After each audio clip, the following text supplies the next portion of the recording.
This is America's game. Now, South Harmon is here, everything done changed. That warp tool make you open your brain. Eric Vanek is here, so remember the name. He got the waiver wire for the week. Tell you who to start and who to give a seat. Dropping the podcast every week. You know the knowledge is elite. After the show, we gon' hold a Lombardi. Celebrating like we throwing a party. This the blueprint and I know they gon' copy. South Harmon intros always go the hardest, cause this is America's game.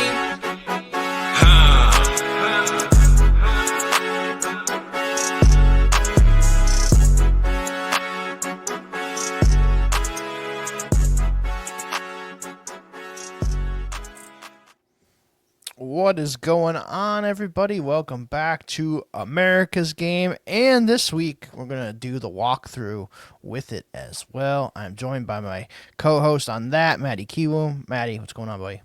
What's up, E? It's good to do a championship edition. We ran this back on an AG for the semis.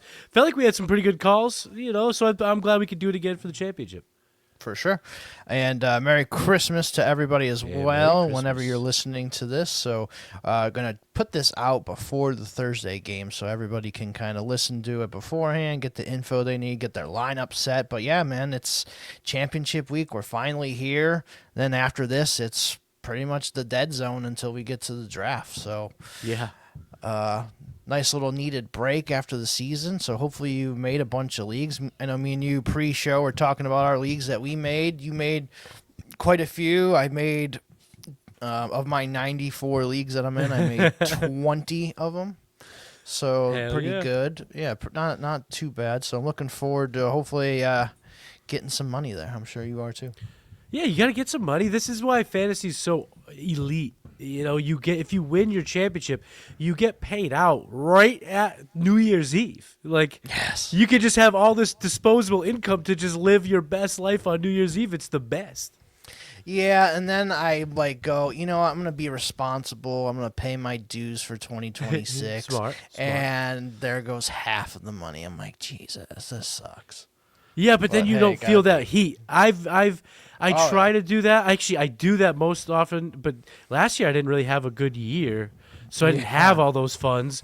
And I'll tell you what, once September rolls around, you got to make all those payments, and then, Dynasty, sometimes you have to pay it that following year if you want to trade picks and whatnot. You're like, right. Yeah, I need to win more leagues so I don't have to pay this shit, because it really does help out. Yeah, I've been pretty decent the last 4 or 5 years of, winning enough to cover, so I guess I just keep going that way, so I'll take it. Yes. But, on this one, we're going to do the same thing that me and Maddie did last week for Week 16. We're going to go through every Week 17 matchup and kind of talk about who we're going to start, who we're going to sit, some of the injuries that happened this week as well. We had quite a few. So, actually this first game has one of the injuries that we'll talk about. So we'll get right into it. First game, Christmas Day, 1 o'clock Eastern. It is the Cowboys and the Commanders.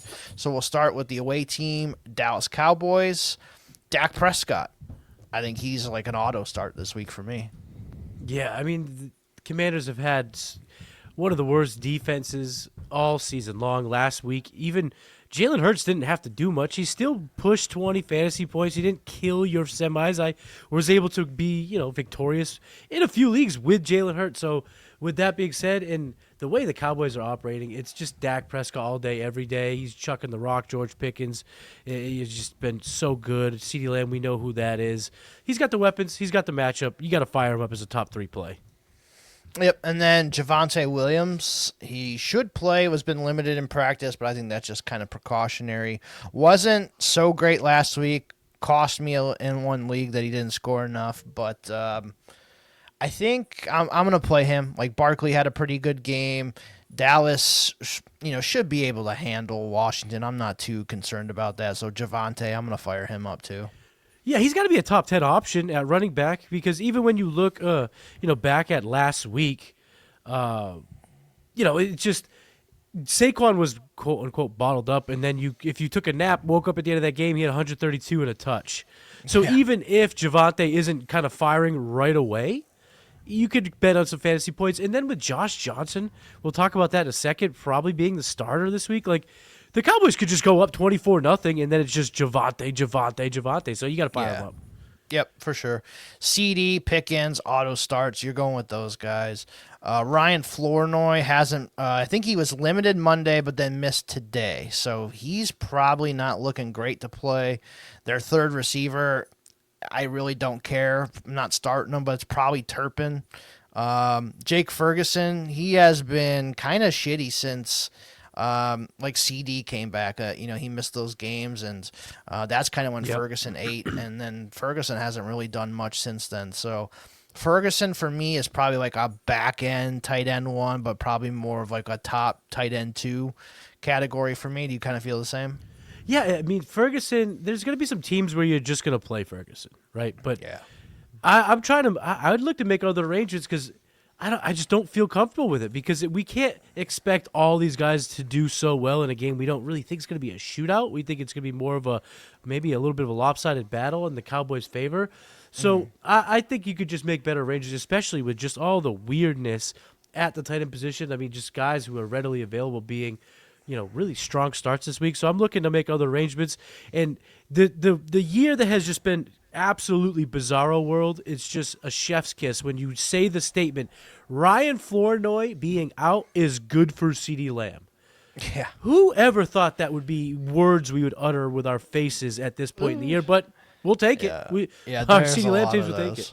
Yeah, there's a lot of those. Fantasy Pros has Ferguson at 9, but I don't think I believe that. I think there's a couple guys here I'd rather start over him. So that's where I'm at with Ferguson. We'll kick it over to the Washington side. Josh Johnson, that is so. Somebody asked us in the chat earlier that they lost quarterback or whatever last week, and they had to pick up somebody between Josh Johnson, Chris Oladokun, or however the hell you say it, or Brady Cook. Of those 3 options, if you're stuck with those 3, I'm picking Josh Johnson would be the one that I would pick of those 3. Dallas's defense, first off, not that great. And Josh Johnson's a pro in this league. Like, he knows how to play the game. He's smart. I've seen him do it before. He does have a little bit of rushing ability, and I don't really trust Brady Cook or Oladokun against Denver or anything like that. So if you are in that situation, I'm okay starting Josh Johnson, but in reality, he's probably like my quarterback, like 28 on the week. For sure. And, we'll talk more about Oladokun, but in a super flex format, that's really the only spot we'll probably be talking or thinking about a guy like that. I'd rather play almost any other position. I don't think you'll get much value there. Of the names you did list, I would probably have Josh Johnson there. And a couple weeks ago, I would have said 39. No, thank you. But then I kind of think about it. I go, well, Flacco's 100. He did good this year. Phillip Rivers is 112. He's dicing up the Niners on Monday Night Football. Maybe age is just a number. And then I look at my ranks, Evie, and it's just you have to giggle. Because I didn't do this on purpose, but I'm looking back on it. I have back-to-back in my rankings, Geno Smith, Aaron Rodgers, Phillip Rivers, Kirk Cousins, Josh Johnson, a combined age of 7,000. Right. I'm looking at Fantasy Pros, too. They have Johnson at 27. I said 28, so it's pretty close. They have Quinn Ewers, Shador Sanders, Brady Cook, Max Brosmer, and Oladokun as their guys behind him. So that's kind of the range that you're looking at. For sure. Running backs here for Washington. So Chris Rodriguez did come back last week, and he was the main guy. He had the most carries. I think that continues. Do I really want to play him? No, he's like a desperation flex play. I don't really want to play Krosky Merritt or Jeremy McNichols either. No, I don't, because we saw Rodriguez do pretty good in terms of a fantasy output. It's 13 or so fantasy points, but he scored late in garbage time. So if he doesn't score, it's a nothing game. Krosky Merritt had 8 points without the score. Yeah. And it just feels like they could go either way. I mean, Dan Quinn can make the decision in the midway point of the second quarter and be like, you know what? Let's just play the rookie. We got to figure out if this guy's going to be part of next year's plans and just totally screw it. So even though the matchup is good, in best ball, if your trade deadline hasn't happened, I'm trying to acquire Chris Rodriguez on the low because you don't have to make the decision. But in a lineup league, no thank you. Yeah. And then kick it over to the wide receivers for Washington. You have Terry McLaurin. You have Deebo Samuel. Jalen Lane just went on IR, so he's out. God, I don't even know. Oh, Treylon Burks is there. I'm not playing Treylon Burks, but what do you think about McLaurin and Debo? Are those guys you want to kind of trust in this matchup against Dallas? A good matchup, actually.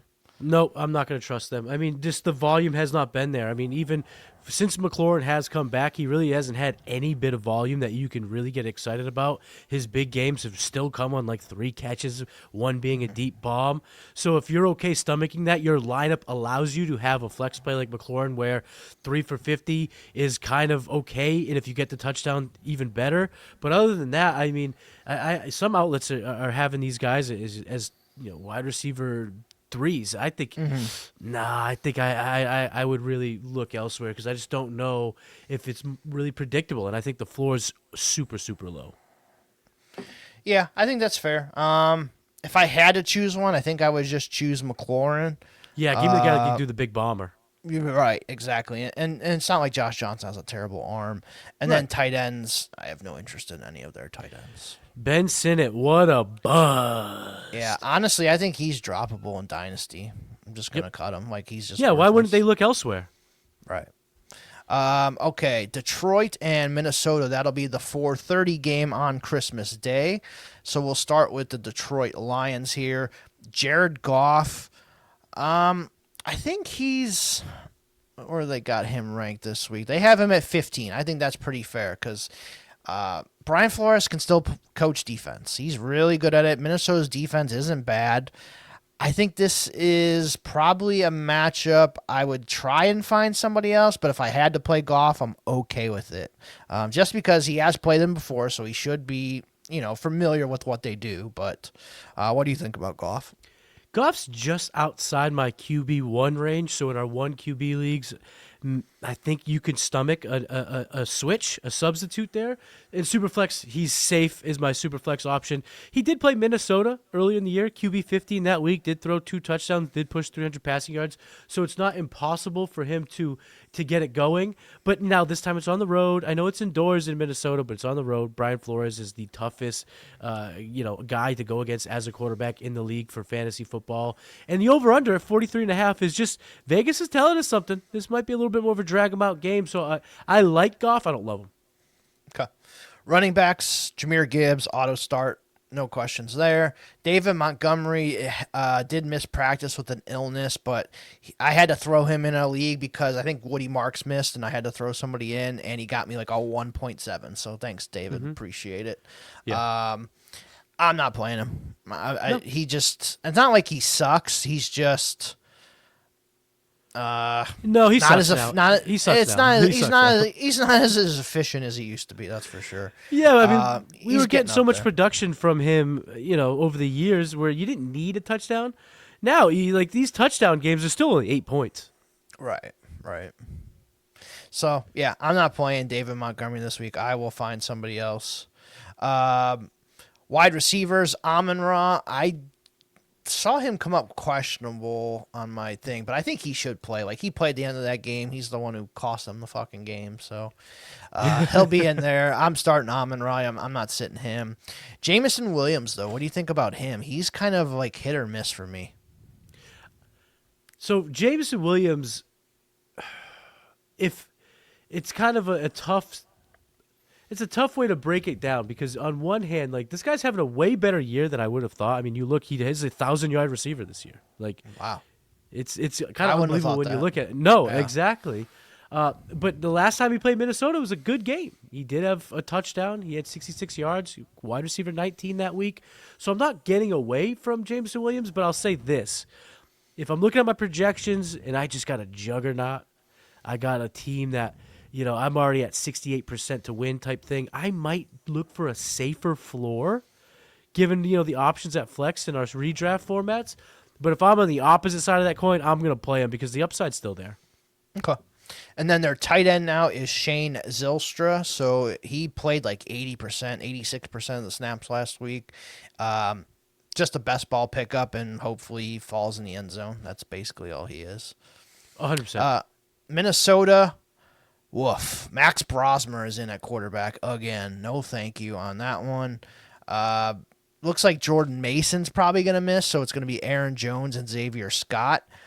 I would think they're going to try and lean on Aaron Jones. So I would say Aaron Jones is probably a pretty solid RB2 for me this week. What do you think? Yeah, I could play Jones. I could be all right with Jones. But the truth is, he really just hasn't. He hasn't been good even in good matchups recently. Yeah, He's been. I would say he's been NFL decent because like there's been enough accumulation of volume where he's pushing the double digits, but it's not really above that. So yeah. I'm okay You're with hoping him for as a 10 fantasy points, basically. Yeah, right, exactly. And if your lineup, your roster construction, your matchup allows for 10 points to be a good choice, I think that floor is pretty safe given Yeah. the volume. Yeah, and he could get some dump offs too, and catch a couple balls and help you there in a PPR league. I think the big one here is the wide receivers: Justin Jefferson, Jordan Addison, Jalen Naylor, with Brosmer in there. Do you even want to play these guys? I'm not playing anyone, including Jefferson, in a dynasty league. I think your roster will probably not allow you to make other arrangements, I would imagine. But in a redraft sense, like with some streaming options out there, I'm not playing Jefferson. Brosmer, Yeah. the one start he had was so awful. pitiful. I don't even think he scored a full fantasy point, and he played a full NFL game. I don't think you could play any Vikings this week, other than what we talked about, Aaron Jones. Yeah, that's crazy to say that we're benching Justin Jefferson, but here we are. I think in any lineup league, I'm not playing Jefferson. I'm not playing Addison. T.J. Hawkinson, we'll get to him too. Not playing him either. Nope. Like I'm just not trusting any of these guys. So find other options. Don't ruin your Christmas Right. with playing Vikings players. Right. Yeah. This is like the Thursday game. Brosmer on a short week. Yeah. No thanks. All right, another game here with another fantastic quarterback matchup. We'll start on the 12-3 Denver Broncos side, who definitely need to keep winning if they want to get their 1 seed. They kind of fumbled the bag a little bit last week, but they got to win to keep that 1 seed. So Bo Nix against Kansas City. I'm starting him. I got him in one of my main home leagues. It's him or Jackson Dart. I'm going to throw Bo Nix in there. They beat up Kansas City last year Kansas City rested everybody in that last week. So I remember that. I think Bo Nix is playing pretty decent ball right now. Like last week was so-so, but he got you like 20 points or whatever it was. So yeah, I feel comfortable starting Bo Nix, and it kind of seems like the Chiefs have kind of given up and they're just like tanking for a better draft pick.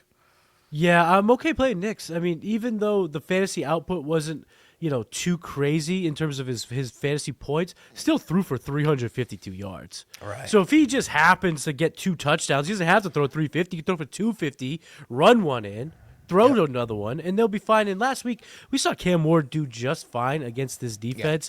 Yeah. And like you mentioned, I just find it impossible that the Chiefs can get up for this game. Yeah. Yep. I mean, they're kind of, tanking it in for the year. Running backs here, the only one I want to play is R.J. Harvey. He was kind of getting bottled up there in the first half, and then he finally broke out for like a touchdown in the second half. That kind of saved his day. So, yeah, I'm going to play R.J. Harvey here. Even though it's, Chiefs run defense is solid, I'm still going to play R.J. Harvey here for sure. Yeah, he's a top 15 top 15 play for me this week. Yep. He scored over 20 fantasy points against the Jaguars. Jaguars have one of the toughest, staunchest rush defenses in the NFL right now, so I don't care so much about the matchup because, he's getting the volume and he has the explosive ability that even if he's bottled up for 3 quarters, all it takes is a couple of big runs and you look at it, ooh, damn, 18 fantasy points. Yeah. I'll take that. Cortland Sutton at wide receiver. He's been, he's as steady as they come, honestly. He's somebody that pretty much gets you 10 every week in a PPR league and sometimes more. So Sutton, I'm definitely starting him. Troy Franklin, I feel decent about him, especially Pat Bryant had a really severe concussion, it looked like, at the end of the game, got carted off. So he is probably going to miss the game. So that helps Troy Franklin a lot because he played quite a bit when he missed. And then the other guys like Marvin Mims, Lil Jordan Humphrey, I'm not starting those guys. But in best ball, I don't mind throwing them on best ball. Yeah, best ball's fine. The deep ball will be there. And, Sean Payton, throughout his career, if you can remember, the time with the Saints and everything, like he plays the win. He's not going to take his foot off the gas. If he has a chance to bury the Chiefs who have terrorized this division, he's going to bury them. Right. I don't see Sean Payton necessarily letting his guys take the foot off the gas at all because they are fighting for the number 1 seed. So, since they're playing early, they want to get the thing going. I don't see him holding back. I like Franklin. Franklin has a weirdly decent floor as of late, only 2 games under double digits going back to week 10. So I think, as a good flex play, wide receiver 3 in a deeper starting lineup, I'm okay with Franklin too. And then tight end, I just can't trust Evan Ingram, man. He hasn't done shit all year. He's probably one of my bigger fantasy disappointments this year. So yeah, I can't trust Evan Ingram in this matchup. How about you? No, he's a complete sit. There's way better options. I mean, at this point, and we'll talk to him pretty soon when we get to that game, but like Taysom Hill, he's probably everywhere, and I would absolutely rather play him. Yeah. Saturday games. So our first one is the 4:30 game. That is going to be the Texans and the Chargers. Definitely one of the games of the week, in my opinion. Playoff implications on the line for sure, especially for the wild card spot. So we'll start Texans side of the ball. CJ Stroud. Started him last week, hoping, man, he cooked the week before. I think they played, who the hell did they play? They played the Cardinals, and he cooked. And then I'm like, oh, he's got the Raiders this week. He's going to cook, and he had 13 points for me. So, Yeah. not great. Chargers defense is tougher, but Dak Prescott did pretty good last week against this Chargers defense. So, I don't mind Stroud, but he's probably more at the back end quarterback 1 range for me. Like, would you play like Stroud or Goff, who we talked about earlier? I'd play Goff. Goff, okay. I'd play Goff. Stroud, to me, Dak Prescott and Goff, there's a huge gap. Maybe not in terms of NFL quality, but for fantasy starting, Stroud's so mediocre. I mean, over these last 2 seasons, so 2024 and 2025, he's played a combined 29 games. He's right around QB 25 on a points per game basis over these last 2 years. Tough matchup. They don't need him to win. DeMeco Ryan has his defense and this team playing so good. This could be, as much as you see an indoor game with these 2 quarterbacks, you want to think it's a shootout. This could easily be a 13-10 final. Yeah, it really could. Yep. All right, I can get there with that on Stroud. Running backs, I would think Woody Marks will be back. That they didn't really need him last week, even though it was a closer game. So I think he'll be back. Jawar Jordan got the start. Nick Chubb only sprinkled in for a carry or 2. So assuming Woody Marks is back, is this somebody you want to play?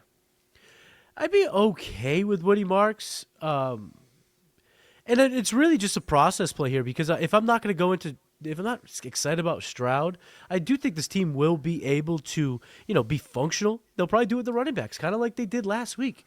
Neither one were, Chubb nor Jordan were really all that, dynamic, but they both scored double-digit fantasy points, so they have that, running back 2 potential if you are a strong championship team, which, we're playing in Week 17 with a reason. Your team's probably pretty good. And Woody Marks, I think he's got a little more juice than both of those guys. So I don't love Woody Marks, but as long as he gets a clean bill of health, he's going to be in that kind of wide running back 2-3 range for me. Yeah, I think that's fair. And I don't really want to play Jordan unless Marks is out. That would be the only way I'd play him. Wide receivers, we got Nico Collins. I think he's pretty much like an auto start every single week.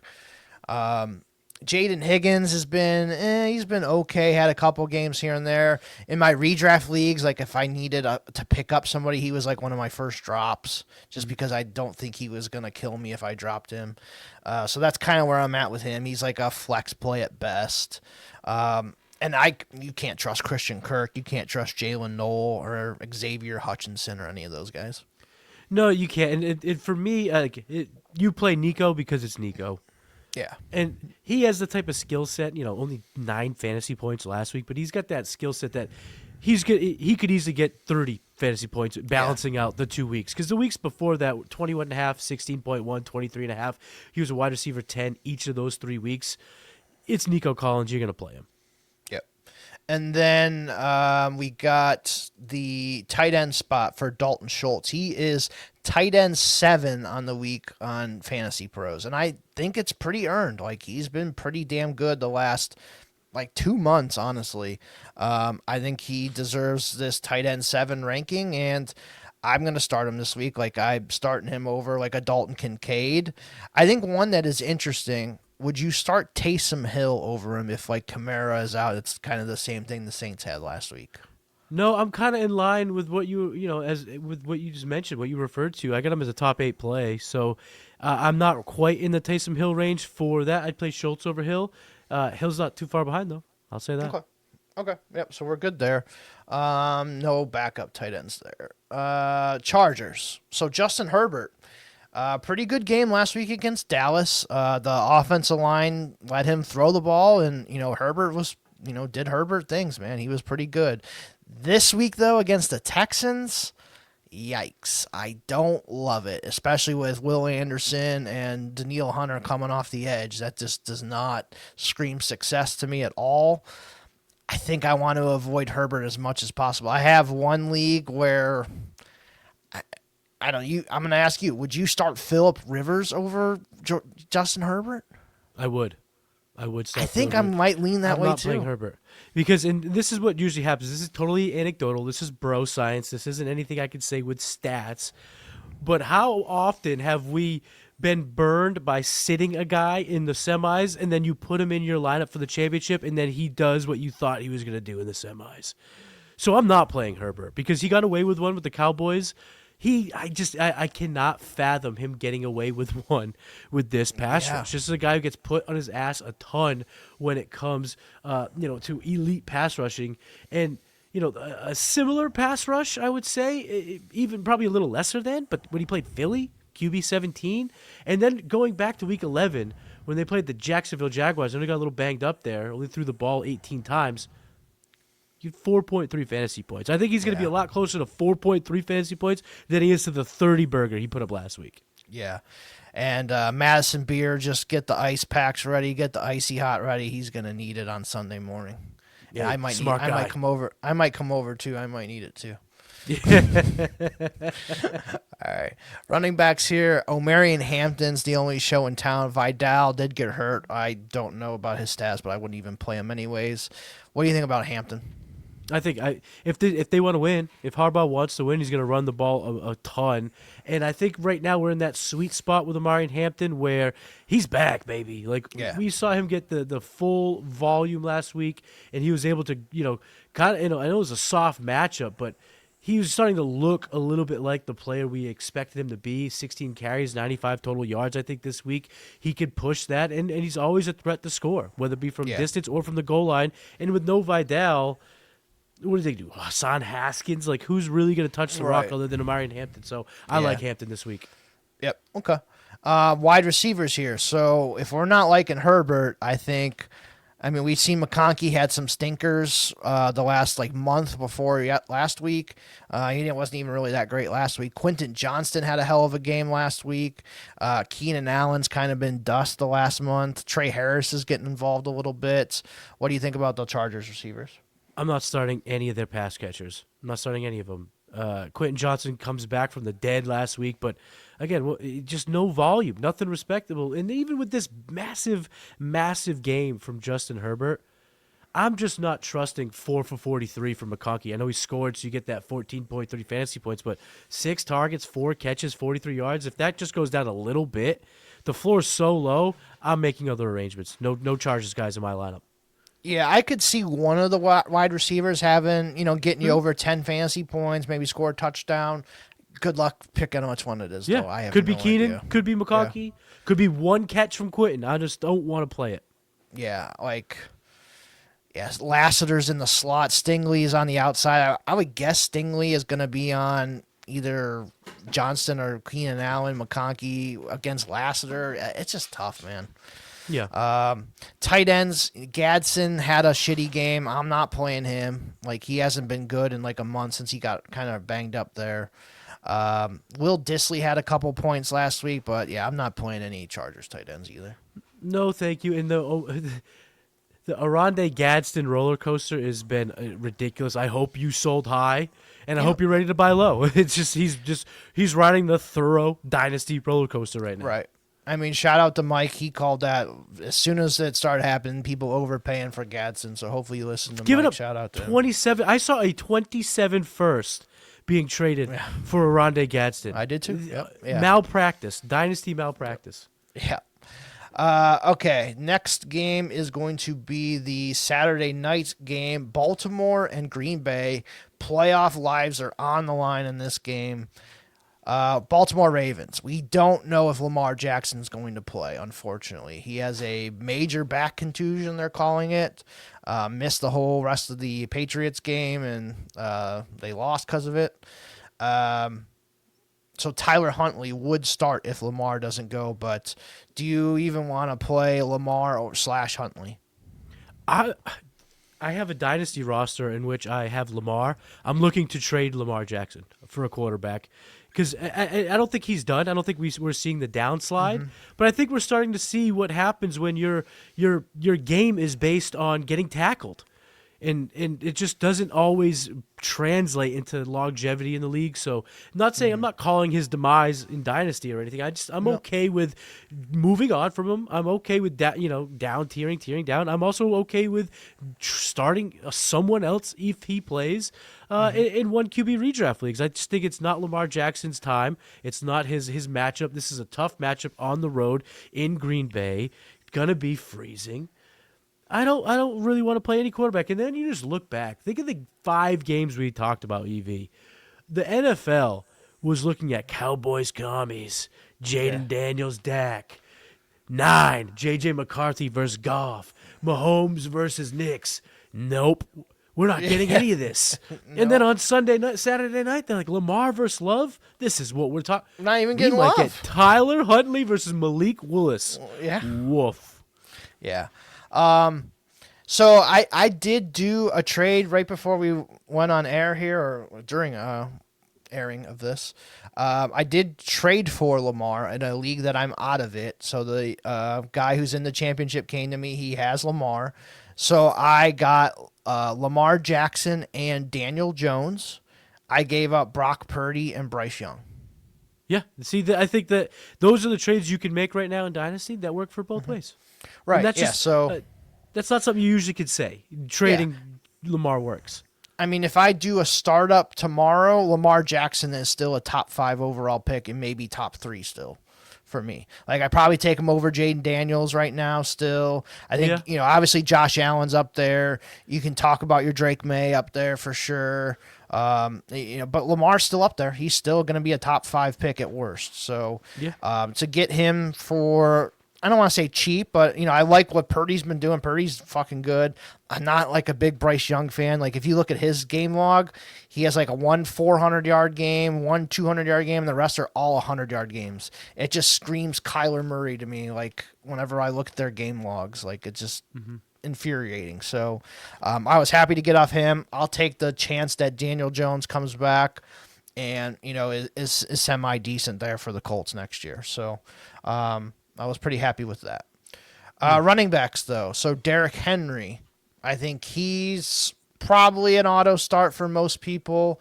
Green Bay's got a little bit of a tougher run defense. They're good. But I think if Baltimore is going to want to stay in it here in the playoff hunt, they're going to have to ride Derrick Henry. And they didn't do it against the Patriots in the last fourth quarter. So yeah, I think they learned their lost lesson. because of it. Yeah. Yeah.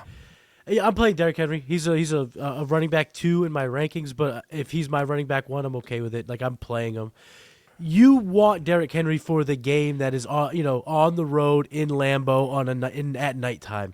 Who on God's green earth is going to want to tackle Derrick Henry after playing 45 minutes of football in Lambeau? So no, I am not scared of the matchup. And then you just look at the game logs. I think most people would consider it a down year. He's got 1,200 rushing yards. Yeah, I took him first overall in one of my home leagues, the one I'm in the championship. So, I believed in him. So he's got me here. I've been, it's not the 1,700 yards and 20 touchdowns that like he had the year before, but it's still pretty good. So I'm going to start him. Wide receivers here. Zay Flowers is the only guy I trust, and I would even play for the Ravens.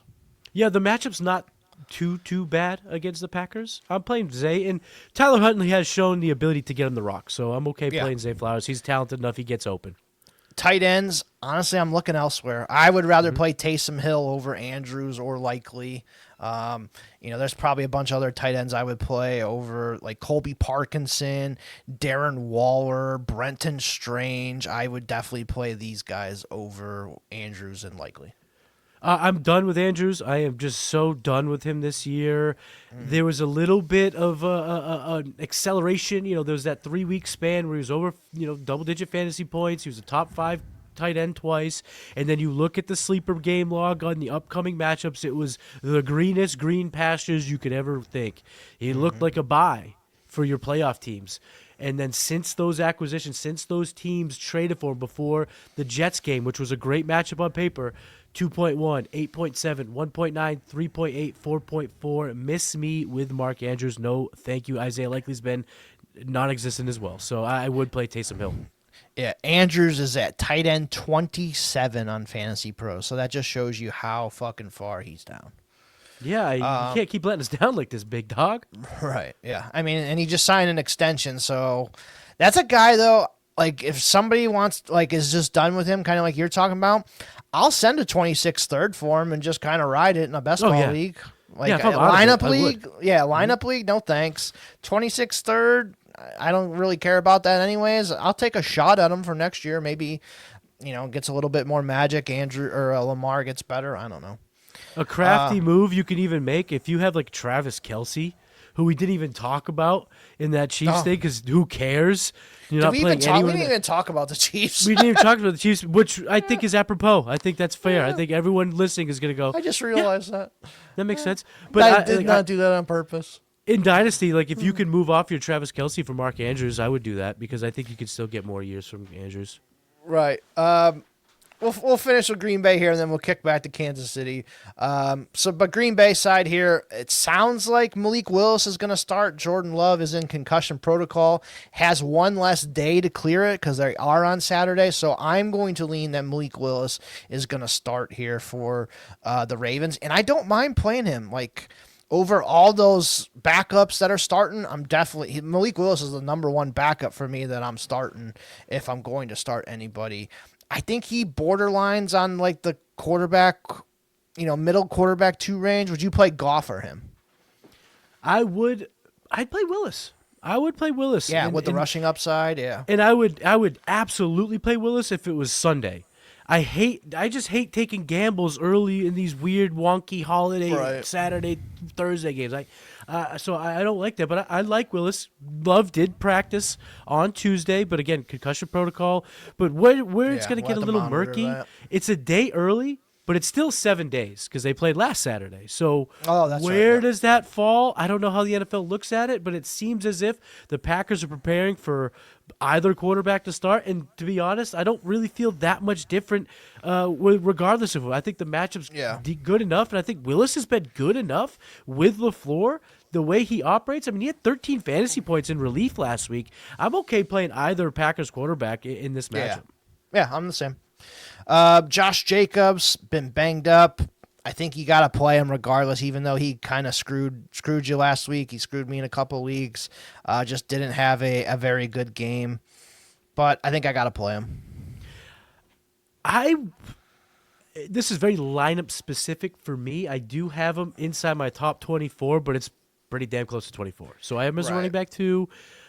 And I think that based on how the landscape has kind of formed, there's going to be a lot of redraft rosters where I'm totally okay not playing Josh Jacobs because there's a lot of teams that had Javonte Williams late that they've been playing all year, and maybe they've been flexing Jacobs. If you're going to flex Jacobs, I would look elsewhere and try to play a little bit something with a little bit more certainty going into Sunday. Fantasy Pros has Jacobs as RB20 on the week, so that's kind of where you were hinting at. I'm going to give you a couple names here. Ramondre Stevenson or Josh Jacobs. If by Saturday night we have any type of indication on Travion, it seems like he's not going to play. I'm going Ramondre. Yep. Okay, that's where they have. They have Ramondre at 15. How about Kenny Gainwell versus the Browns or Josh Jacobs?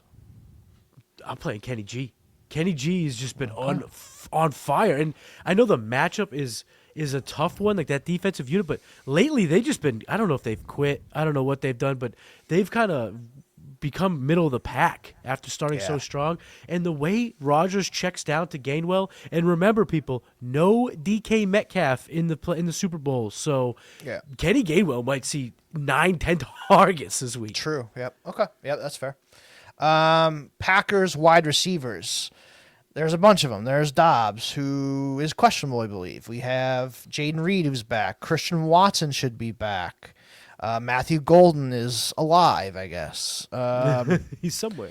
Yeah, he's somewhere in there. He's been a disappointment for me. Uh-huh. Honestly, I kind of don't want to play any of the Packers wide receivers because I don't know who to trust. I think Malik Willis or Jordan Love could be okay, but I still just don't know who to trust there. I think I'd feel a lot better if Love was in there, but if it's Malik, I just don't know who to trust, man. Yeah, I'm looking elsewhere. I don't really have much confidence to play any of these guys. In a do or die situation, dynasty roster that doesn't have that much flexibility right now, I'd be okay with probably Watson just because he has that big play ability. But Dobbs caught the touchdown last week, so I don't want to make that call in a lineup league, to be honest. So I'm fading the whole pass. I'm kind of fading everything outside of the quarterback because I think the quarterback can orchestrate and score fantasy points. I just don't know who the hell it's going to. Yep. And then tight end, Musgrave is back in as the starter. Fitzpatrick got put on IR, so it's the Musgrave show now. It's not a terrible play, but I wouldn't trust it. But like if he's out there in a best ball league, or you're just super desperate at tight end, I don't hate it.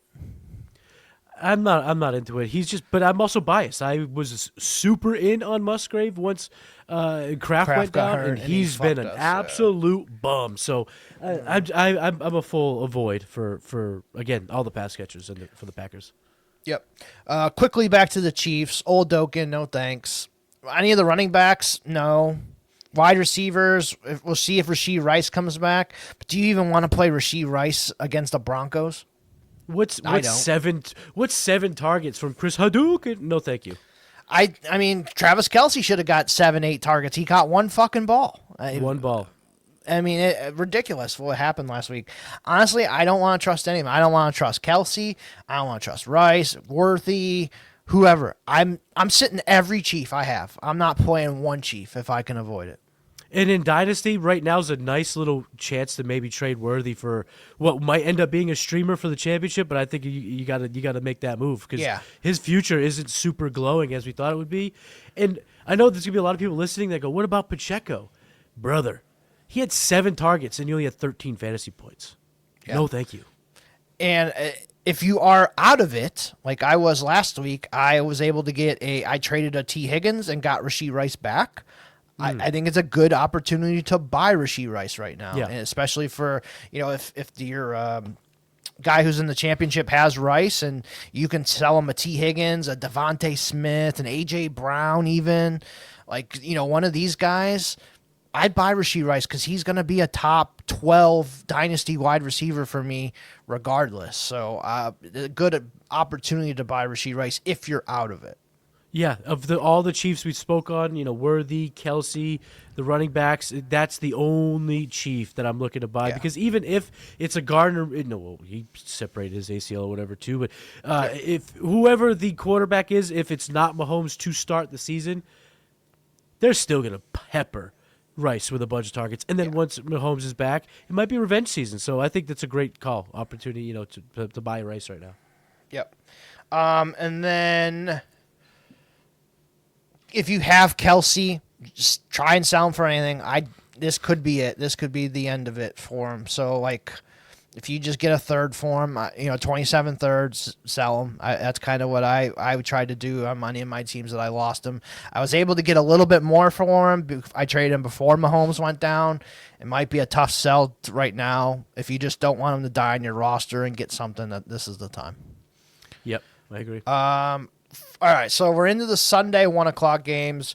Big game here. Seattle traveling to Carolina. Start on the Seattle side. Sam Darnold. I think this is. The Panthers pass defense has been better lately. Like J.C. Horn's playing some really good ball. I still want to play Darnold, though. I think I trust him a little bit here. He's been playing really good. They're, 1 seeds on the line, the NFC West on the line, all that kind of stuff. I'm going to trust Darnold here. Yeah, I he's right outside my QB1 range. So, there's going to be plenty of situations where you're not having to worry about this call. But in a super flex or someone that's kind of scrambling because of some injuries that's happened recently, I'm okay playing him. I got him inside my top 15, but again, closer to 15 than 12. And last week showed a lot for me. Last week we were down on Darnold, and it looked to be that way. And he was able to recoup it all like right towards the end. So I think a guy with that capabilities to turn things around, even if it doesn't look good, is somebody I want to bet on in the championship. Yeah, so they have him at quarterback 17. So they have Herbert above him. I'd rather play Darnold. Me too. They have Goff above him. I'd rather play Darnold than Goff. I'd rather go Goff. Okay, Darnold or Jackson Dart. I think I'd rather play Darnold. I'd rather play Darnold. We saw what it could look like, how bad it could look for Jackson Dart right now. So at quarterback 12, they have Tyler Shuck. Would you play Tyler Shuck or Sam Darnold? I have Tyler Shuck as a top 10 quarterback this week, so yes. Interesting. Okay. All right. So that's kind of where we're at on Sam Darnold. Running backs here, both hit for you last week. Obviously, that was a high-scoring game, so everybody kind of scored. I think I go back to the Ken Walker well. I know I have to in one of my leagues. I have him and Charbonnet both. I'm going to just trust Ken Walker here a little bit more. He had the big receiving catch, so it was like 46-yard catch. Obviously ran for 100 yards, only had 11 carries, hoping he gets a little bit more. But the way to beat the Panthers is to run the ball on them. So hopefully they stick to that a little bit here. I'm going to go with Ken Walker over Charbonnet, but I think Charbonnet is like a flex play. Yeah, Charbonnet, it's not terrible. I think the matchup is just juicy enough where they both could eat pretty well. I don't know if it's going to be as plentiful as it was last week, but if I had to pick, I'm going to go Walker. Okay, yep, I'm with you. Wide receivers, JSN, auto start. I can't trust anybody else. Cup, Rashid Shaheed. I mean, like I said, I like Darnold. I think he has a decent game. Good luck trying to figure out who it's going to be other than JSN. So I'm not going to play those guys if I can avoid it. Agreed. And then A.J. Barner, he had a solid game last week.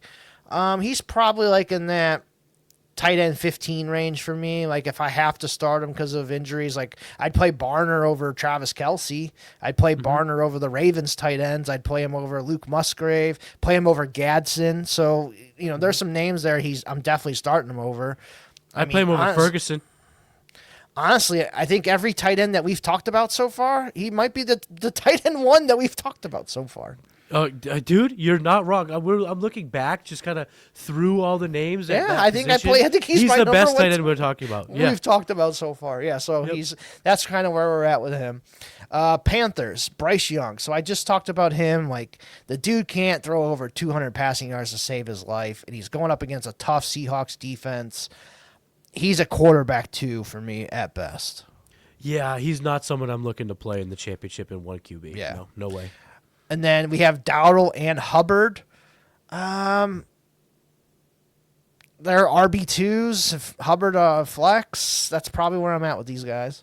Dowdle was such a disappointment last week, and it seems as if that what this game is, Evie, is the battle of two-way fuckfests at the running back position, and I don't want to dive into the shallower pool. At least Kenneth Walker is wildly talented. Charbonnet gets the job done.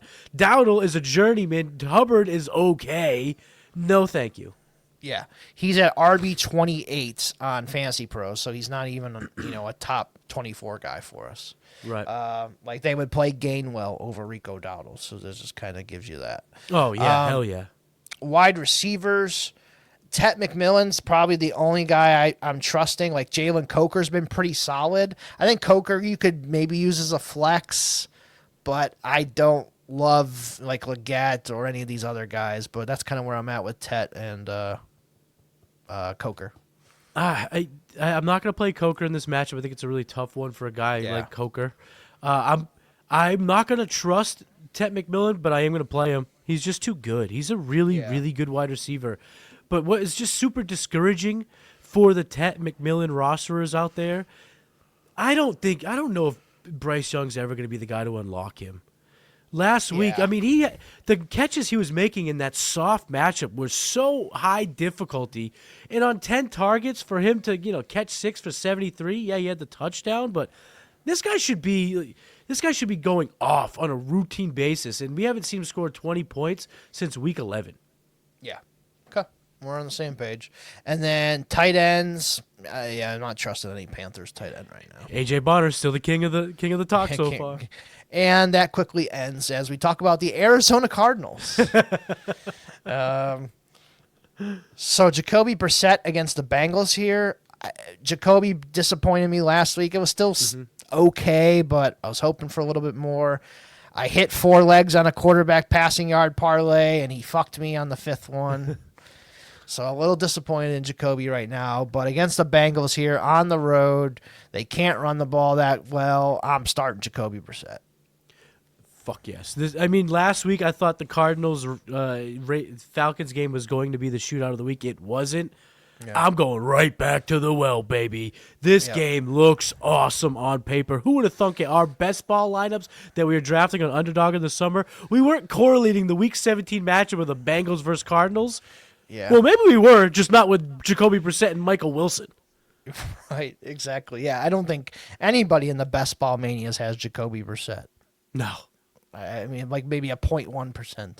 Right. But yeah, we're throwing Brissett in there as a starter this week. He's a top 10 play for me.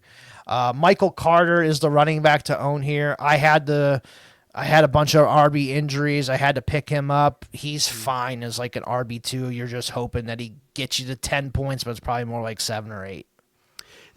For me, it's going to sound a little weird, but you guys got to follow me here.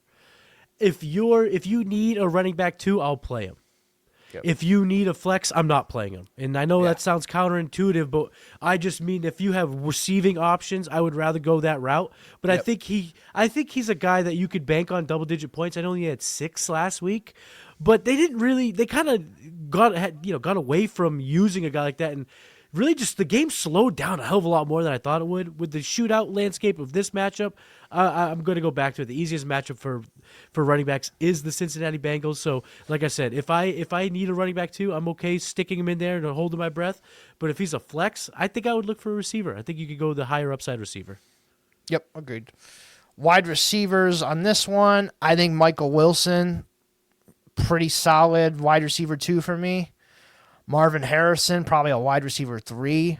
I want to see it a little bit more. Like, just wasn't great last week again. And I think Jacoby trusts Michael Wilson a little bit more. So I'm going to go back to that well with those guys and none of the other receivers I really want to play. Yeah, give me Michael Wilson. He's just on a legendary heater. And, oh, my God, the Marvin Harrison Jr. discourse for the Dynasty gamers this offseason is going to be electric. Yeah, honestly, if I have like the 108 or later, I probably just pay it for Marvin Harrison. If somebody wants it, I'll give you a 26 first for one. I'm not giving a 27, but I'll give you my late 26 first for Marvin Harrison straight up, and just I kind of hope that he rebounds. Yeah, I think there's a nice little dip, but with Michael Wilson not going anywhere. Yeah.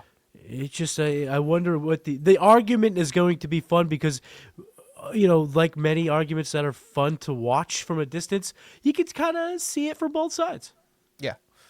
And then tight end, Trey McBride, auto start, easy. Cincinnati Bengals, Joe Burrow, auto start. Yes. You're playing him. Chase QB1. Brown, auto start. Auto. Samaje Perine, I think he's a flex play. Like he gets you like 10 points the last couple weeks. So if you are in desperation mode there at running back, I don't hate playing Samaje Perine there.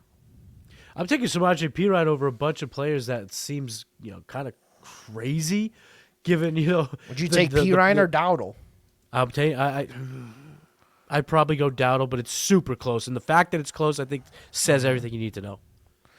Yeah, I mean they have Perine at 41, but there's some other guys I would start. Like they have Amari DiMercado. No way, I'm playing Perine over him.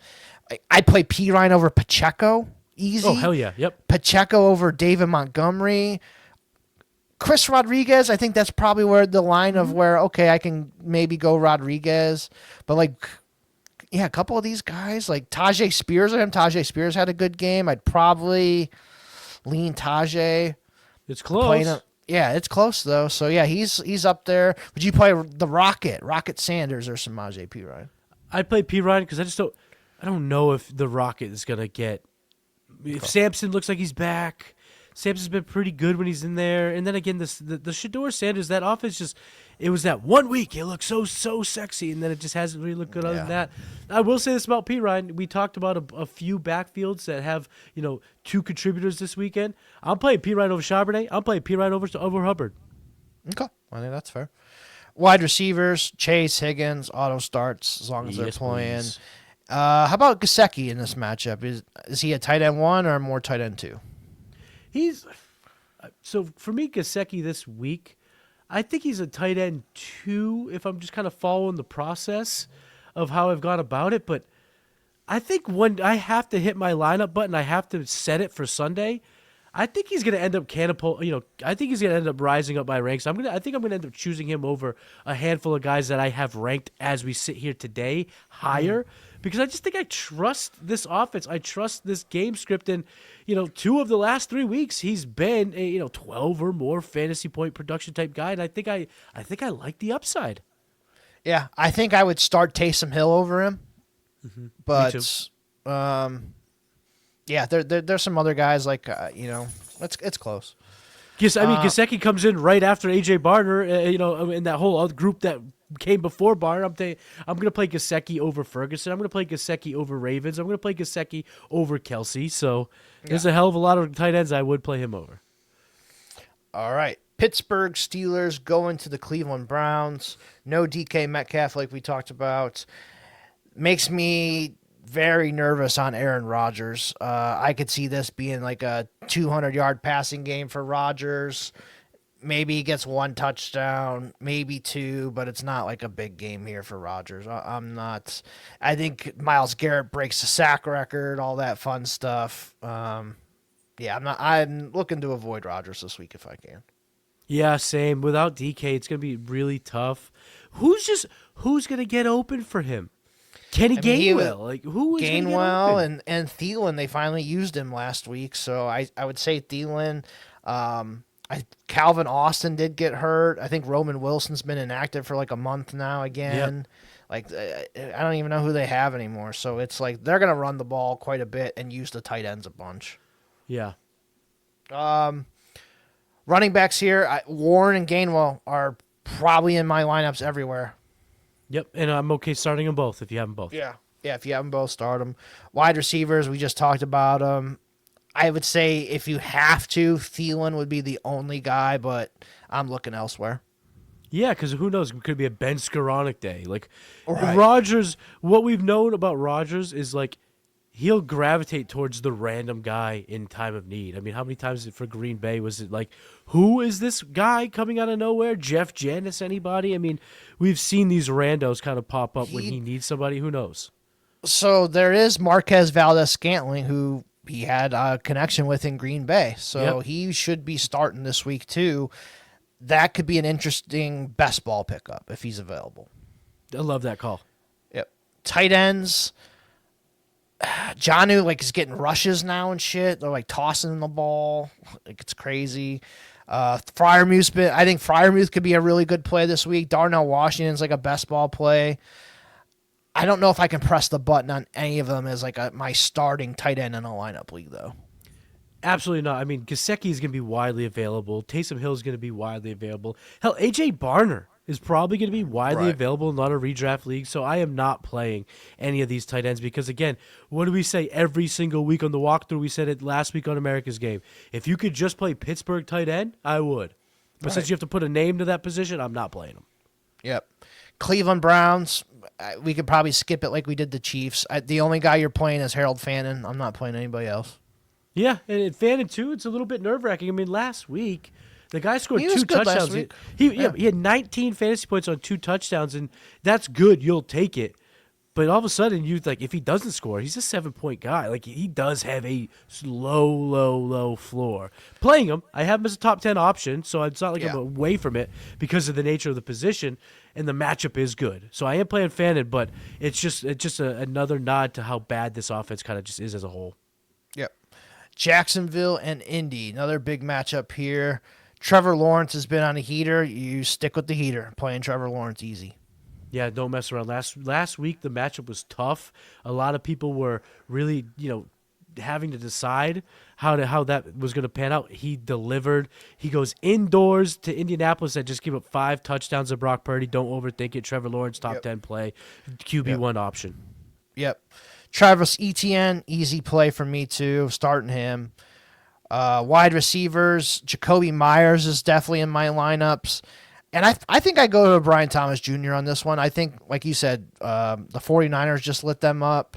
I think they got to get Brian Thomas Jr. going here before the playoffs. He's just coming back from the injury. This is like his 3rd or 4th game back. I think he starts to get rolling here a little bit. I'm fine starting Brian Thomas Jr. I'm a little iffy on Brian Thomas. I'm a little. They'd have to force feed him the ball, right? Because he hasn't been doing it naturally. He hasn't been the guy that we thought he was. And then, I don't know, how do you get away from Parker Washington? I think at this point, this guy's earned his stripes. When every time they've needed him, he stepped up. And then last week, he dominated on those 10 targets. Yep. And that, reasons like Parker Washington. If I need a flex, that's why I'm playing Parker Washington over like the Michael Carters that we had talked about in my flex. Yep, I think all 3 of those receivers are definitely plays. I think Brenton Strange is on that tight end 1 border. Probably like more tight end like 14, but you could play him too. So I mean, you got to play all these Jags, man. Yeah, fire it up. I mean, they're going to make they need to make a statement against this Colts team, and they're playing so good. The heater is, it's not just Trevor Lawrence that's on the heater. It's this offense. So I'm playing everybody that wears a Jacksonville uniform. Yeah, Liam Cohen's doing really good right now. Colts, Phillip Rivers had a pretty solid game Monday night. I thought he looked good. Obviously, the pick 6 sucked, but like that when they needed points, like he was decent. There was a couple throws there where he's just like, there's no mustard on that ball at all. But he's just so smart. Ball placement and all that is pretty good. He can read defenses still. He's a quarterback 2 for me this week, and like we talked about, you'd start him over Herbert. I think I'm gonna have to. Yeah, for sure. He's been good enough. What does give me a little bit of hesitation, if you will, when it comes to Rivers is this pass rush. There's a few guys that can get after it. It hasn't really been a great unit on paper, but when you just talk about on the field, there's some quick guys that can wreak havoc. But it doesn't worry me enough, and I like the weapons. I mean, you get a competent quarterback. We're seeing that this year. You get a competent, grizzled, even grandfather. If there's weapons, he can make something out of it. Yep. And then Jonathan Taylor, auto start for me. Wide receivers, like Alec Pierce had the 2 touchdowns last week or Monday nights. Pittman is just like a possession receiver down the field here. Josh Downs had a hell of a game too. Do you think can you start all 3 of them? Do you trust them? I would rank these 3 guys right now. Pierce number 1. Downs number 2, and then Michael Pittman, but I think you could start all 3. Yeah, I think I'm with you on that. And then Tyler Warren, the numbers haven't been great, but he is getting some targets. I think he's probably more that top of the tight end 2 range. Like, would you play Taysom Hill or Tyler Warren? I would play Tyler Warren. The numbers have been really brutal, but as you mentioned, the targets are there. 6 targets, back-to-back games. And the way he is used in this offense, and especially as Phillip Rivers just gets more up to speed, you could see him having a Harold Fanning game of last week where he, is the wildcat scorer and then scores a touchdown and he's make your day. So I like Warren as a tight end 1. I think if Kamara is missing again, I think I start Taysom Hill over him. I'd probably play Dalton Schultz over him for sure. That's close, yep. Yeah, so that's kind of where I'm at. I'd play Fannin over him. I would too. So, okay. That's where we're at with the Colts. Tampa Bay and Miami now. So, Tampa Bay, their playoff lives are on the line. Like, they've just been shitty the last couple weeks. Baker Mayfield's got all of his weapons back. only threw for like 100 yards. Like Emeka Ibuka didn't catch his first ball until like the third quarter or fourth quarter, whatever it was, and just looked shaky. Like they're just forcing the ball to Evans and stuff. It's kind of like since they got Evans and Godwin back, like the offense is out of rhythm. For me, I think I still play Baker Mayfield though against Dolphins. Yeah, he's not a locked in QB1 option, but based on a lot of decisions, close, yeah. He's close enough. I mean, I got him at quarterback 13, so again, just right outside that QB1 range. But some of the guys that are in that range, like Goff's in that range for me, Willis is in that range for me. I don't want to gamble on a iffy Thursday, Saturday guy. Give me the Sunday guy in the warm weather, Miami with the weapons. Could be an absolute bonanza get right game. And like we talked about last week, Mike Evans always comes through in the fantasy playoffs. He caught a touchdown last week. He could go big time this week. Yep. I'm starting Baker over Goff. I'm starting him over Herbert. I'm starting him over C.J. Stroud. Yep. I think even if Lamar plays, I play Baker over Lamar. Yeah, me too. I would do that. That's kind of where I'm at.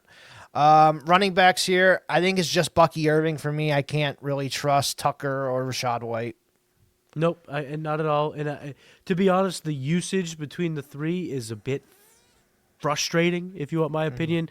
Tucker getting the easy touchdown after Rashad White had the long run, but Bucky Irving seems to be getting the most consistent touches, the most predictable touches, and he's still good with the ball in his hands. We've talked about it.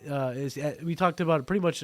We talked about it quite a bit last week. But a top 10 matchup against Miami, I got Bucky Irving as a strong play this week.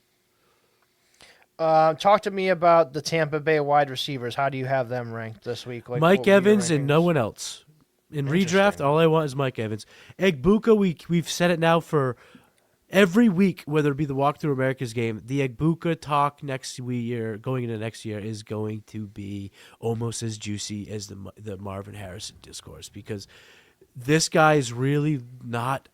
His analytical profile is as disgusting as it gets. It looks like MVS. It looks like that type of profile, where it's like, how could you rely on this game to game? But when you have watched this guy going back to Ohio State, he's better than this. He should have a better game plan. And maybe year 2 in this offense, they can get him what works better instead of just being this downfield hum threat. Like, that's all he is. He had 1 catch for 40 yards last week, led the team in receiving yards, though, mind you. So, but right now, I don't want to trust it. We can go back to the drawing board and figure it out in the offseason. Yeah, I think if I'd probably go Evans, Godwin, Ibuka, McMillan would be my top 4 right now. Yeah, can't disagree with that, man. Dolphins, I'm not playing Quinn Ewers, no thanks. Achane, auto start every week. Yep. Jalen Waddle's probably the only receiver I could even trust, and I don't even really trust him. Yeah, Waddle's. This is something, again, what a wacky season it's been, but man, do I wish it was Tua. Right. Because at least Tua has shown us he's terrible, but he's shown us in the past he can sling in a shootout. This game would have been a shootout with Tua. Who knows what it's going to be with Quinn Ewers. Luckily, last week, Jalen Waddle made his hay, 12 fantasy points, but that's kind of what I'm looking for. I think that's just going to be 10 points, maybe push 20 with a touchdown, but I don't think we have that upside game. Ewers wasn't awful. Like, it wasn't terrible. Yeah, I've seen a lot worse. Yeah, I've seen a lot fucking worse in my life. I watched Trace McSorley play fucking football before. Like, Max Brosmer was playing on Christmas. Max Brosmer. I watched a Nathan Peterman game. Like, I'm not even gonna get into the Browns quarterbacks I've watched in my life. You've gone through it, my friend. Yeah. Waddle's like a wide receiver 3 for me. Darren Waller is probably the only tight end I would trust, but I'm playing like Taysom Hill over him, AJ Barner over him. Mm-hmm. He's probably more like at the top of the tight end 2 range for me. Yeah, I agree.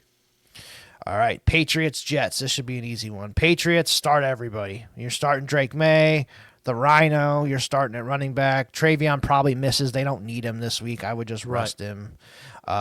Diggs had a hell of a game finally. Could they just be up so much that they don't need these wide receivers? Butte got injured at the end. Who knows if he even plays? Matt Collins has been like their most consistent wide receiver. I'd probably trust him the most, to be honest. Mm-hmm. I like Matt Collins. I'm gonna play Diggs because I think they have to get up. They have to. Yeah. And I think that the reports going into that Sunday night game was that Vrabel challenged Diggs to step up, and he did. And I think that they want to take care of business. They cannot drop this game. They have to win. They take care of business, win the AFC East, and move on and kind of lock in what they're doing. Again, they're trying to get the 1 seed. They're trying to make sure that the Broncos have to win their last 2. So I don't think that they come lacking in any way. And so I still like Diggs. I think it's a soft matchup he could eat, but I don't know if you're sitting there in the third quarter and Diggs ain't doing much, I think you could get nervous at that point. I don't think he has a late game push. I think it's got to come early if you want Diggs. Yeah, and Denver has the Chargers in Week 18, so that's no gimme either. So right. Then the Patriots got the Dolphins and the Jets to finish. What a hell of a fucking schedule there. Hunter Henry, can you trust him this week? Yeah, I like Henry this week. I like Henry. So he's just in that mix of the guys we've talked about. Like, would I play Gesicki over Henry? I'd probably play Gesicki because I like the game environment. But, I mean, he's in that Gesicki, Barner, Taysom Hill range for me, playing him over, the Fergusons and all the guys we talked about earlier in the show. Okay. Jets. All right, moving on to the Saints and Titans game. But no, Jets, honestly, I don't want to play anybody. I'm not playing Brees either. Not playing Brees. Yeah, Sorry, I mean, he's RB 27 on here. So, yeah. Yeah, the Patriots are a tough rush defense, and truthfully, let's call a spade, EV. If you have Brees Hall, you're probably not in the championship. Right, exactly. All right, Saints and Titans. So Tyler Shuck's playing really good ball right now. You said you had him as a top 10 quarterback, so I'll let you riff on him. What do you think about him this week?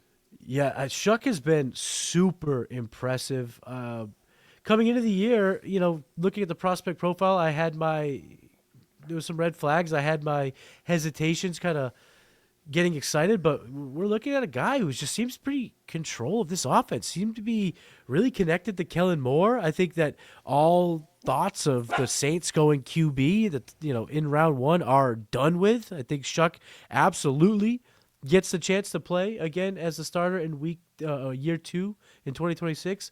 Completion percentage is there, 66% completion percentage, and he hasn't really had many ceiling games, but over this last month, 2 games, 3 games as a QB1 option. I'm going to go back to it. Like I said, top 10 play. And last week, even though he only had 1 touchdown, 300 yards passing. If that becomes 300, he was great last week. I mean, this guy could dice it up. And the Titans are they are a fantasy hole for a quarterback. Yeah. So it's a great matchup. Yeah, unless you're the Chiefs. Unless it's Chris Hadouken. Yeah. So I'm playing Shuck. I agree with you there. Running back, they started Taysom Hill. He had the most carries. Like, I looked at him like, oh, Estime looked like he did good. He only had 5 fucking carries. Yeah, Hull was an afterthought. And they used Estime a lot in the receiving game. So he's like a flex play at best for me, but I'm avoiding him if I can. I don't want to play. I can't trust him in my finals. Yeah, and if they just get things going on the outside, they don't need to dump it off. He's going to get nothing.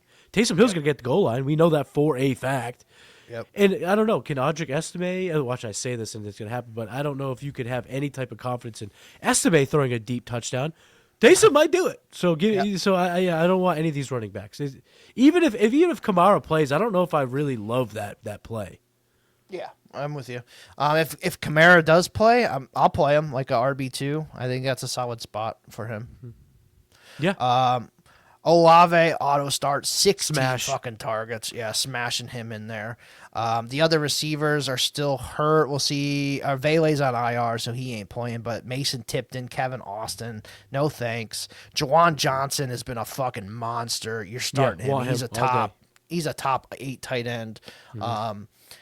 I think I might do a double tight end in one of my finals with Kyle Pitts and him, and just play them both. I have multiple championship rosters in which I will be rostering up to 3 tight ends. That's a tight end premium league, but in non-tight end premium, I'm definitely okay playing a little 12 personnel. Yeah, same. Titans here. Cam Ward probably had one of his a decent game last week. I don't hate the matchup. He's a quarterback too, though. Would you rather play him or Bryce Young? I played Cam Ward. Cam Ward, yep. The Saints' defense has been better, and I would be nervous about this game in terms of the entire game if it was in New Orleans.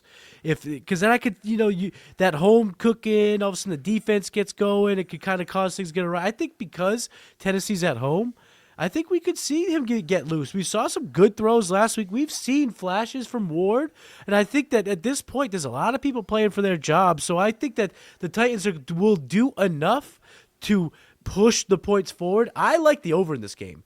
39.5, give me the over. And then, here's one I was going to ask you. Would you start Taysom Hill, Cam Ward, or Justin Herbert? Cam Ward. Okay. I think that's kind of where I was at, too. Running backs here.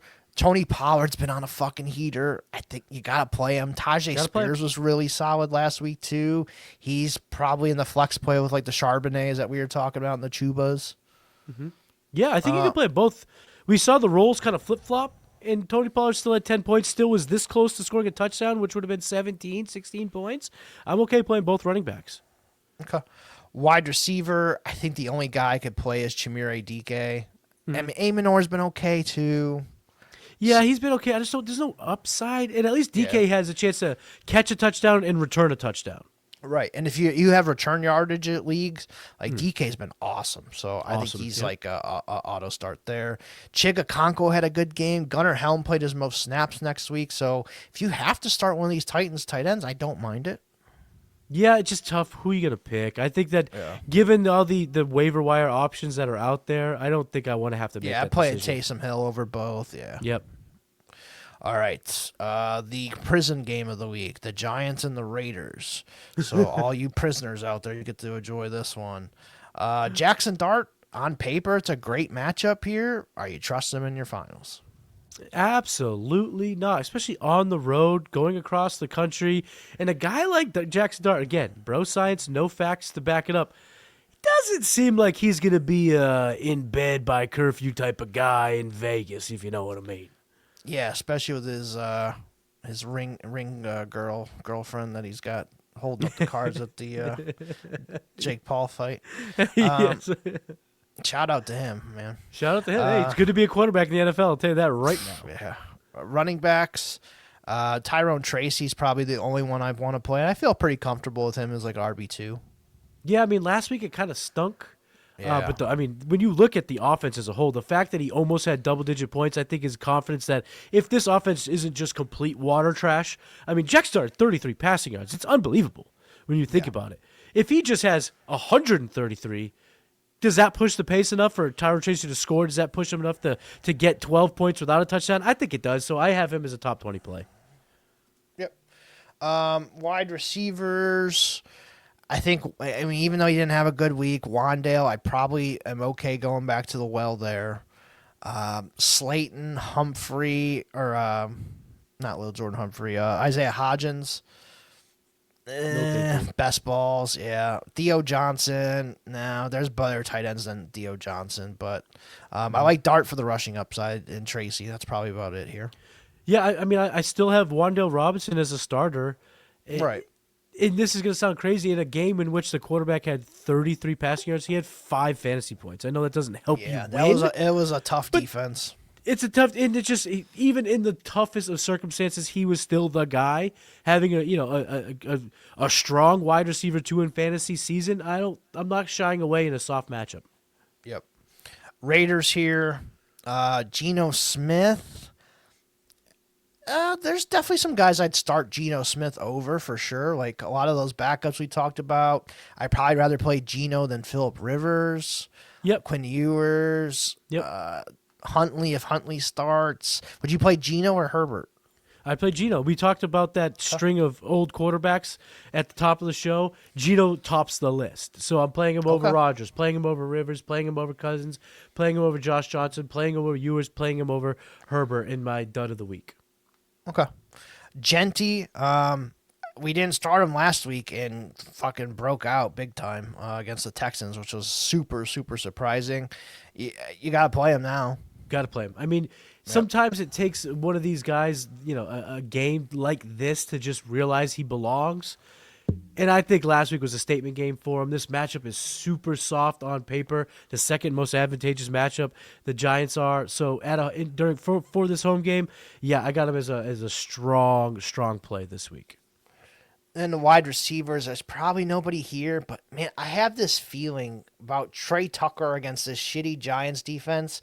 Like Trey Tucker has like that 3 touchdown game, and like if you can get him for cheap, a 4th round pick or something on your best ball, I think it's worth a shot.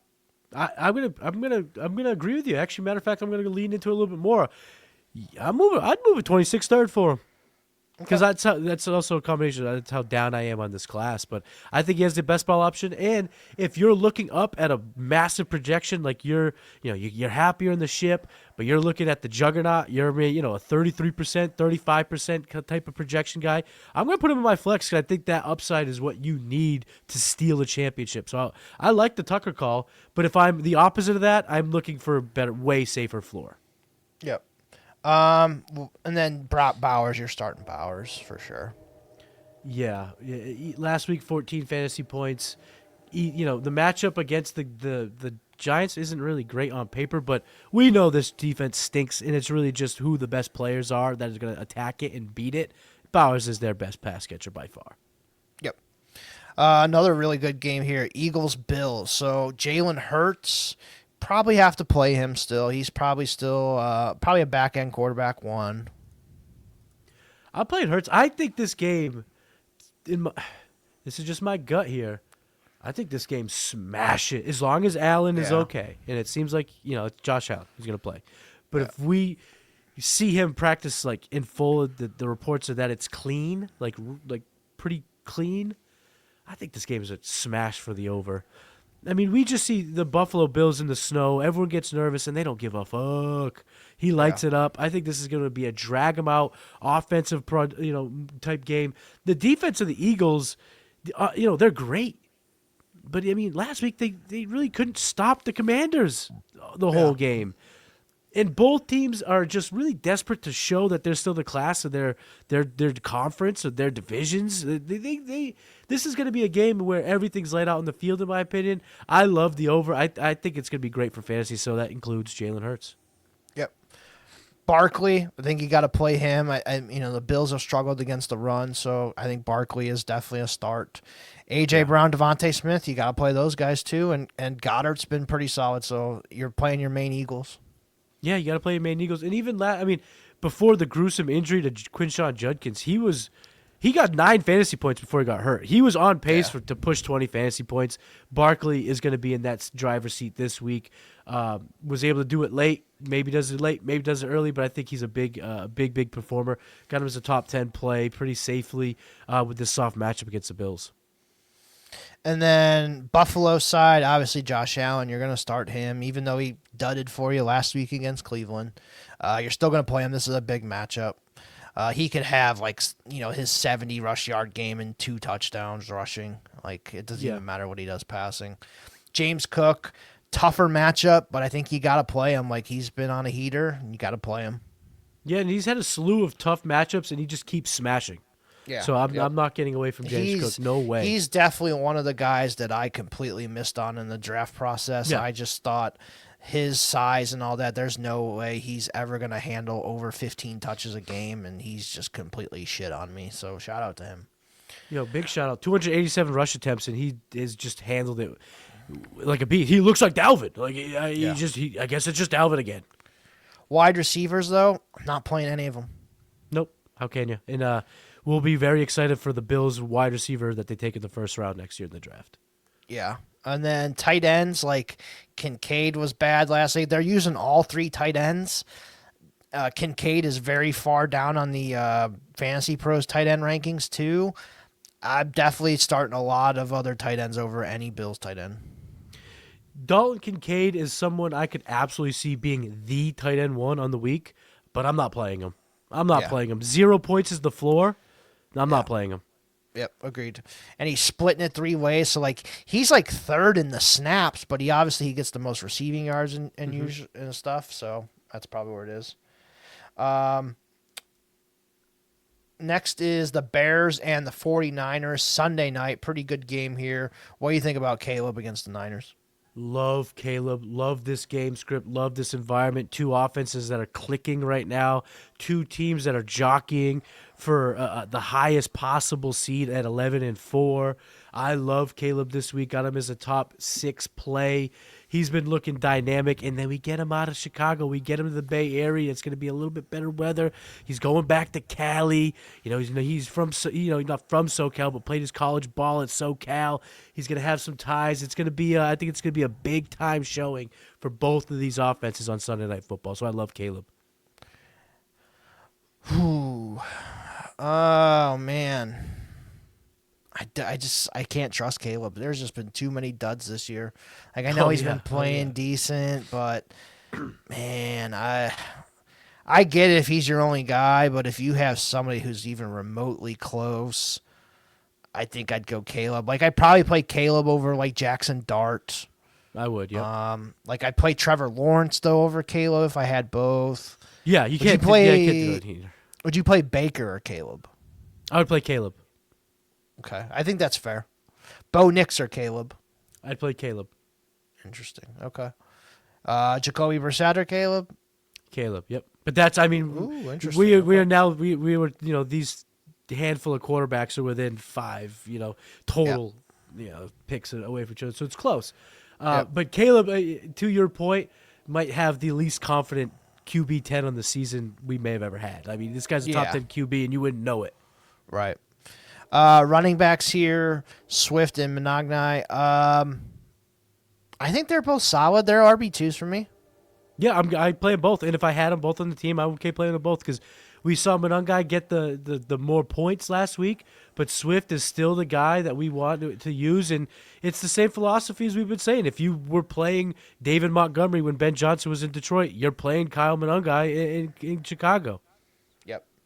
And then wide receivers here. DJ Moore had a really good game last week.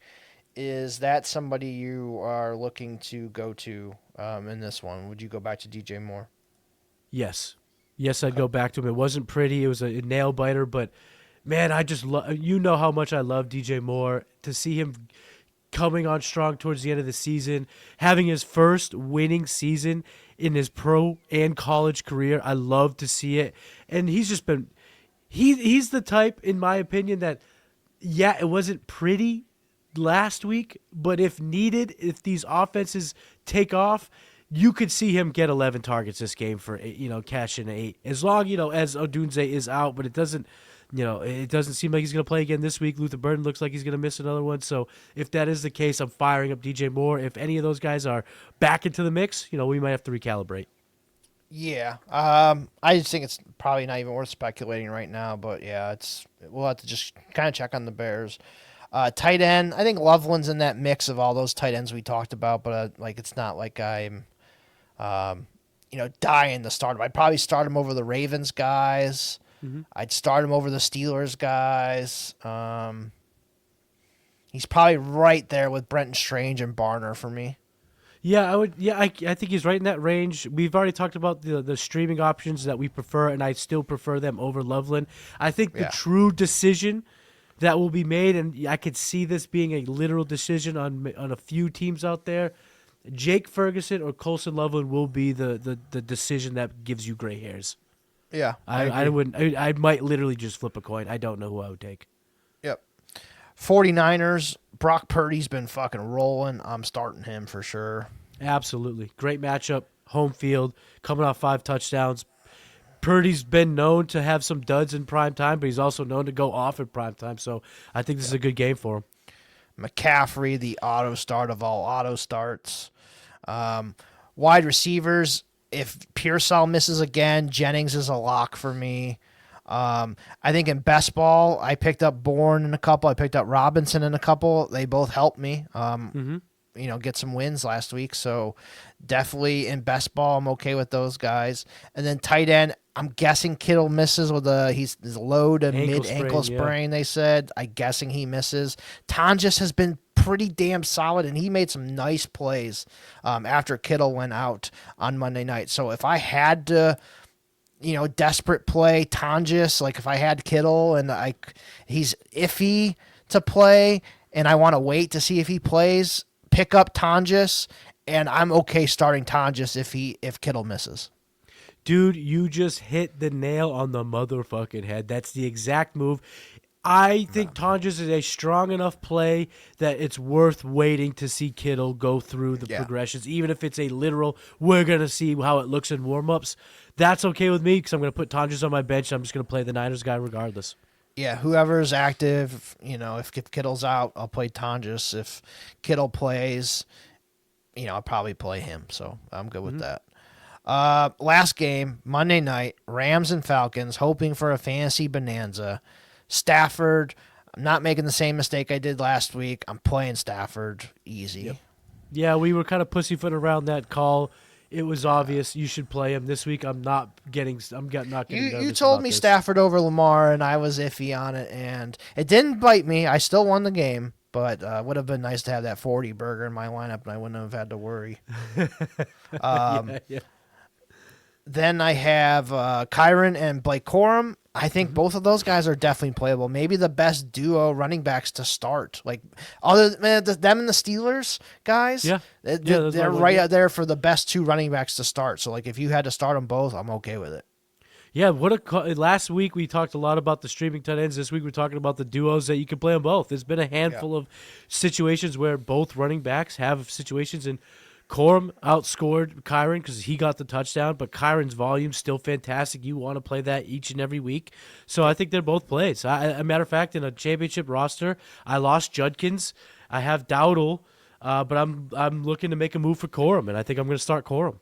Go with the fizzle rule. Start the Monday night guy. Yeah, baby.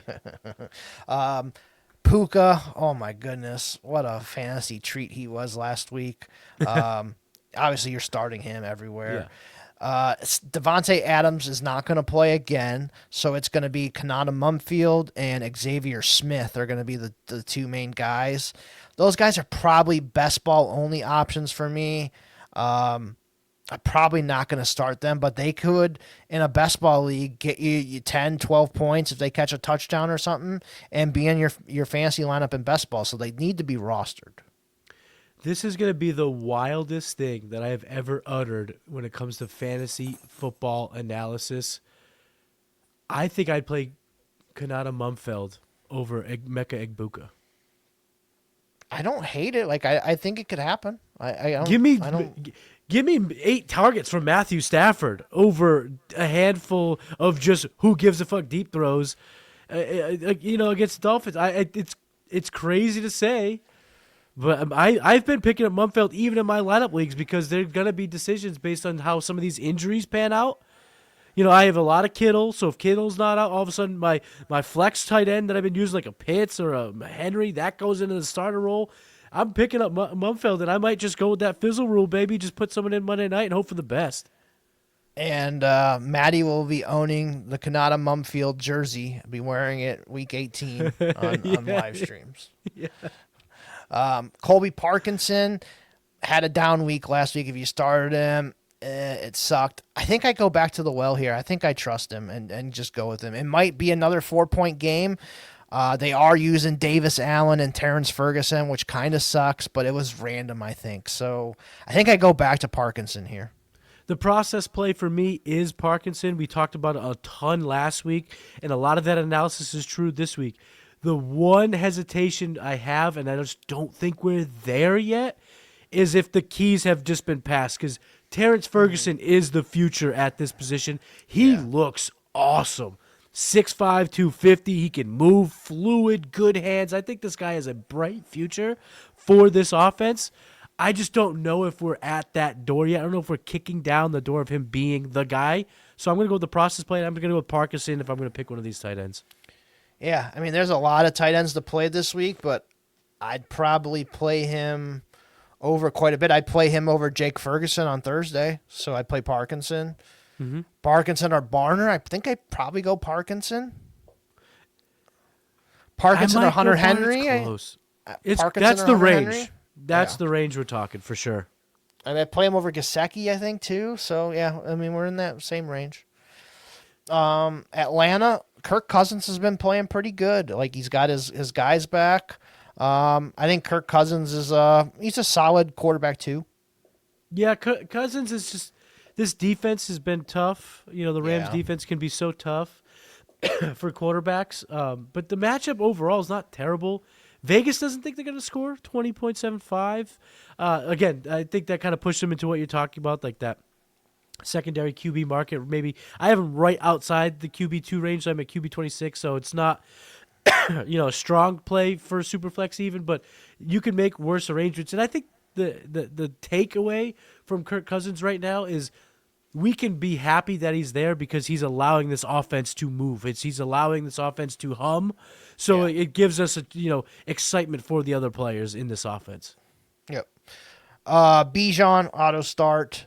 Tyler Algier, he's like with the Charbonnets and Chubas and those guys. He's like a flex play if you had to throw him in.